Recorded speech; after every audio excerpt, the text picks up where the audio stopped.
Central Harnett County and Central How do you know? Lee County in central North Carolina, southwestern Lake County in central North Carolina, central Chatham County in central North Carolina, until 7:45 p.m.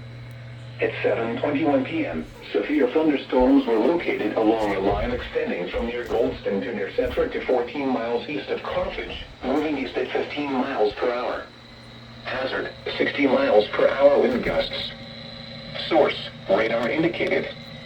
Impact, expects damage to roofs, siding, and trees.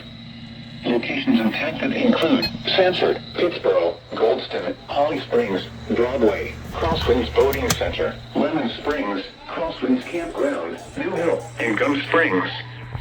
For your protection, move to an interior room on the lowest floor of a building.